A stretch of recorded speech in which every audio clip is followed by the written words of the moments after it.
work with. But taking a look at the lineups one last time before we jump into game one here. Falcons leading. Welcome to Mobile Legends. Match for day 3. MPL Philippines S15, and the first time that we're going to actually get to see Smart Omega play, and this is the draft they bring to this game one. A couple different versions of Badang XP lane and even that roam version, so hold on, whoa, Chaknu. Early revitalize on a Chaknu, gets hit with a retribution, slow down. Is there enough damage? Yes, there is. Kyle TZ draws first blood. From different angles. Okay, Lewis comes down to the mid, gets that level 4. They're going to go ahead and start up this fight for the first turtle.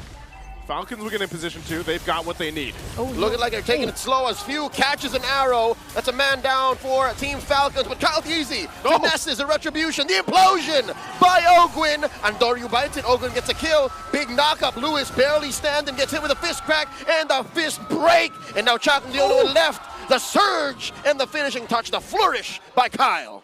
Ukir's left alone here. Will he still go for those 3 members? Ogwin knocking them up, serving up a triple to Kyle TZ.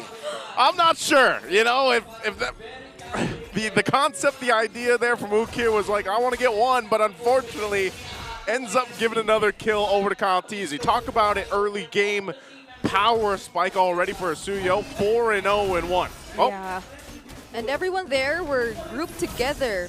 So even when that single Abyssal Arrow connected onto a great target, oh, speaking of another target, that's Few. Whoa. Purify already spent up, serving up a kill.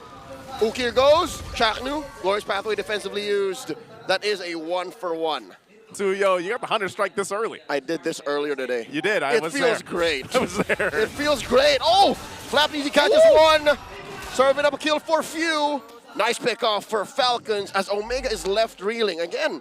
Started the flight earlier in this game one, garnering nearly a 4,000 gold lead at 4.5 minutes in. This turtle should be theirs, but it looks like Smart Omega actually wants to contest it. Glorious Pathway by Chaknu, deterring any retreat from Falcons. Turtle falls, Kyle TZ gets an extra shield, slays it, 100% 2 for 2 so far. Feather strike by Few.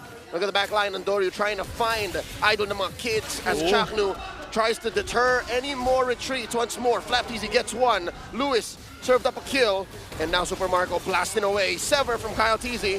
Now the Primal Wrath ends. Super Marco slays the wild Centaur man as they walk away with more kills still on the board. 4,000 gold ahead. You know, you kind of have to wait for the next cooldown to be up before you can actually do much in a team fight kind of objective there. Ogwin not going to land that. Across the map right now.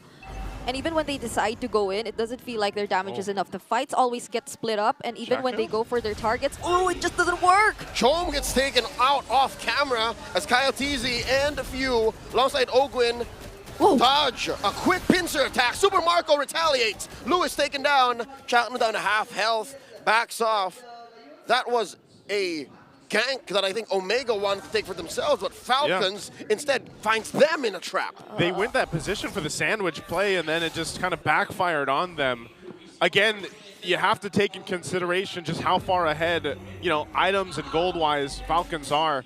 So even though that might have worked in their favor, ultimately it just backfires. Yeah, and it's very unfortunate that it was Jome which fell first for Smart Omega. Ogwin ready for a fight. Flicker implosion coming in from the master. The answer, the Feather Strike. Glorious Pathway set in by Chaknu. Marco shut down by Andoryu, though too much of the electrical beats. And Chom gets taken out by the ultimate combo of the Filipino cannon. 2-for-1 the trade. I've been a fan of Badang before he started fitting in this meta, but you're going to take a look here at the replay, and great implosion here too, but watch Flap. Like, this usage of the Badang stops that tempo. It breaks the tempo that Smart Omega was trying to build, and that's why Badang fits so well in this current meta, because he's able to do that, and that's the utility that he brings. Oh my God, look at this. No regard for self-preservation. Kyle TZ goes straight for the BOD. He doesn't care. Nope, I don't want Winter Crown. I just want to kill. Yeah, it's actually just Flap, which is kind of tanky right now. They get one in, plus the snipe from Super Marco from downtown. Chaknu falls.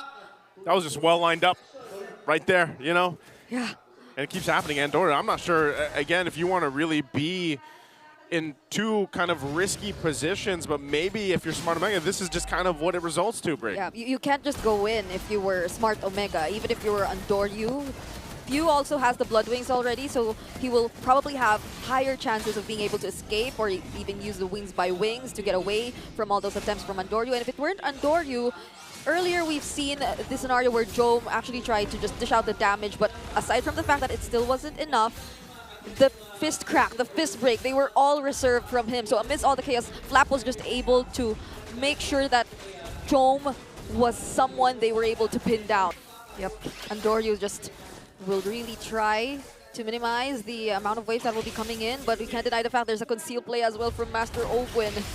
They could threaten away Smart Omega. I cannot see the tempo setting come in from Smart Omega. Few pulls out the Feathered Airstrike, pushing in bottom lane inhibitor. That's just the top lane left for Smart Omega, and they're doing their best. They are holding on. They can't even leave their base. Could have thrown Andoryu all over the map, trying to cut waves, steal, but his team. Andoryu, they need you! The flicker and the onward from Lewis might not work out. Okir falls first. Lewis follows up next. Chaknu down as well. It's a double for Kyle, and that leaves 2 to defend. There's Andoryu. You want to buy time, but how could you in this kind of situation where Falcons just keeps going for it? Charge Surge, finding Andoryu, forcing him to back off, retreat into his own side of the jungle. Oh, he's playing possum. He's just having Falcons chase him down. Kyle and Andoryu. Cat and mouse. All right. They're up top. Hiding in one, surges into one brush, feints the recall. Kyle TZ severs the heal. Andoryu running around. Tom and Jerry. Trying to catch him here. The rest of the team, they're happy with that. They got all the turrets. In comes Few. Wings by wings. They know that they're in the Y brush. And the stun and the takedown. All the ults thrown to take down the Nightmare. Could do at this point, not unless Luis decides to go in with the flicker, but they start it themselves. Flap TZ compromising Andoryu. The Glorious Pathway coming in. And they're vitalized from Chaknu. The Lord, the implosion, the Feathered Airstrike. All but the kitchen sink thrown at Smart Omega. Lewis and Chaknu fall. Andoryu trying his darndest. Double kill for Super Marco. Down goes Jome. Ukir, the only one left. And that'll be it. Game 1 goes to Falcons. A dominant game 1 for Falcons as they fly high already. A massive, massive lead that the Barangay could do nothing about. It's such a snowball game on this Suyo. Yep, okay. Yep. Of course, MVP for game number 1, Kyle Teasy here. You mentioned breaking tempo, but I didn't feel like there was any tempo to begin with. And he'd have to use the Glorious Pathway defensively, away from everyone else. And even when Smart Omega tried to go for the trades, they knew it. They didn't have enough damage. And this was that moment wherein Chaknu immediately fell. And it just seemed so hard for Smart Omega to bounce back right after that.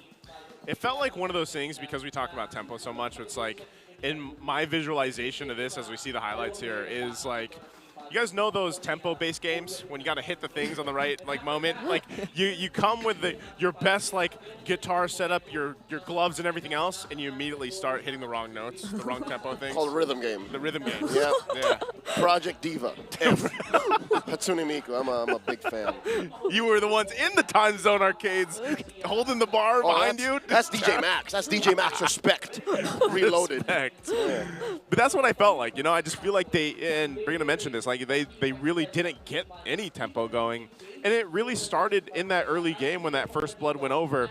And they just kind of honestly got slaughtered here in game 1. It was not anything going in the way of Smart Omega at all. So hopefully they can make a quick adjustment going into game 2. Otherwise, Falcons might just go in with a similar game plan.